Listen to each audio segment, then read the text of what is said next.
Hi! ఈరోజు మనం యాప్టిట్యూడ్‌లో ఒక ఇంపార్టెంట్ టాపిక్ అయిన పర్సెంటేజెస్ గురించి తెలుసుకుందాం.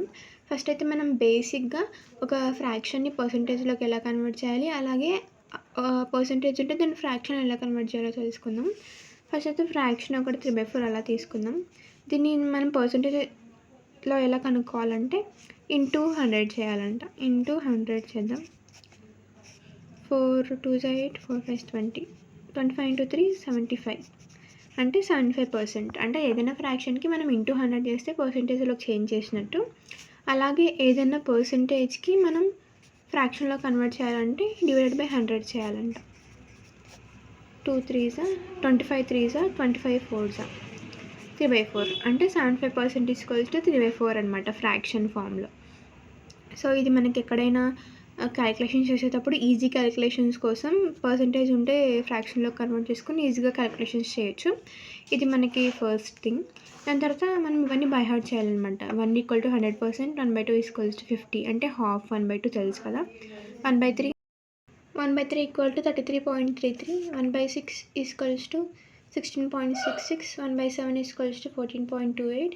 ఇక్కడ 1/4 5 ఏం లేదు. 1/4 ఈక్వల్స్ టు 25. 1/5 equals to 20. ఆ రెండు మిస్ అయ్యాయి ఇక్కడ. Next 1/7 equals to 14.28. 1/8 equals to 12.5. 1/9 equals to 11.11. 1/10 equals to 10. 1/11 equals to 0.09.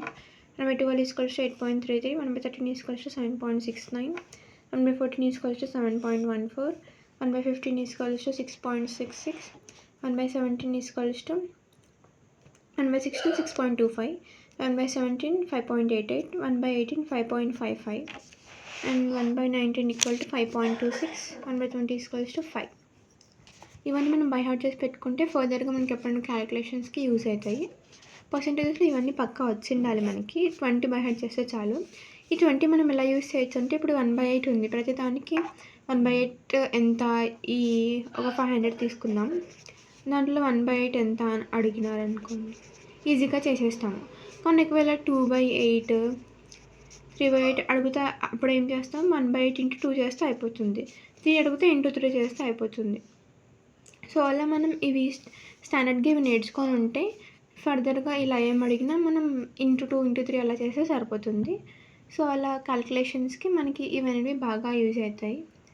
ఇవైతే మనం ఫస్ట్ ఇవన్నీ బై హార్ట్ చేసుకోవాలి పర్సెంటేజెస్లోకి వెళ్ళే ముందు. మనకి ఎగ్జామ్లో మెయిన్ కావాల్సింది స్పీడ్ కాబట్టి మనం ఫాస్ట్గా చేయాలంటే ఇవన్నీ మనం బై హార్ట్ చేసి ఉండాలి ఫస్ట్. నెక్స్ట్ ఇవన్నీ బేసిక్ ఫార్ములాస్ పర్సెంటేజెస్లో. మన రెగ్యులర్గా ఎక్కువ అడిగేది percentage score. For suppose X got 90 marks in examination out of 100. Percentage ఎంత, ఇది ఈజీగా చెప్తారు ఎవరైనా.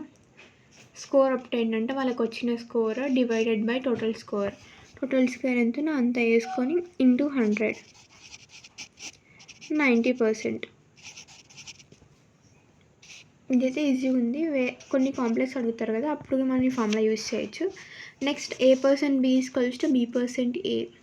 ఇక్కడ చూడండి 72% ఆఫ్ 150. దీన్ని చూడగానే మనం చెప్పేయలేము ఆన్సర్ ఏంటి అని, కానీ దీన్ని చూడగానే మనం చెప్పేయగలం. 150% ఆఫ్ 72 అంటే దీన్ని స్ప్లిట్ చేసుకోండి. 100% 50% అని.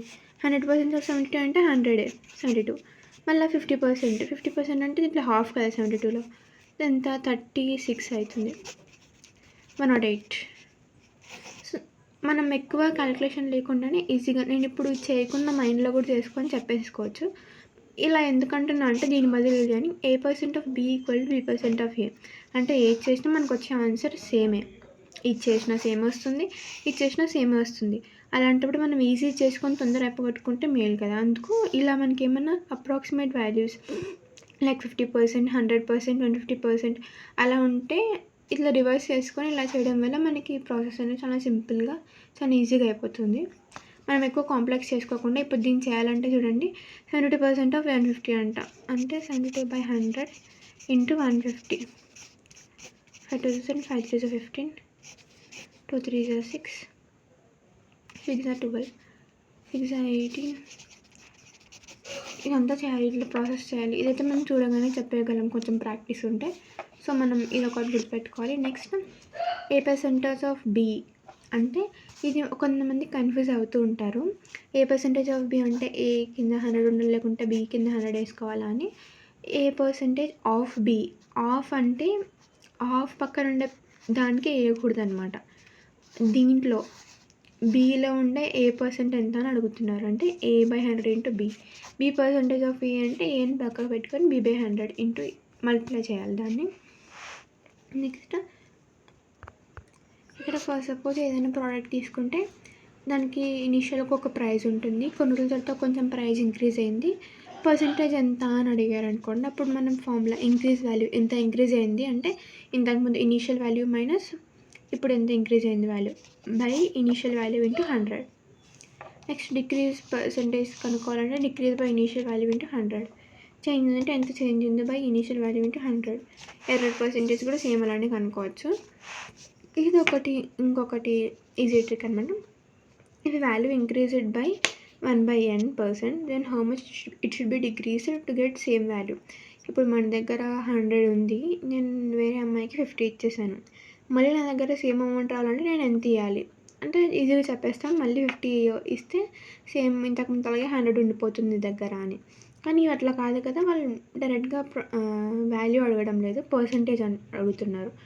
If a value is increased by, లేదంటే ఒకసారి ఇంక్రీజ్ అయింది, నా దగ్గర 100 ఉంటుంది 150 అయింది, మళ్ళీ సేమ్ నా ఇంతకుముందు ఉండేలాగానే ఉండాలి అంటే ఎంత డిక్రీజ్ చేయాలి, ఎంత డిలీట్ చేయాలి అంటే 50 రూపీస్ డిలీట్ చేస్తే మళ్ళీ 100 ఉంటుంది నా దగ్గర.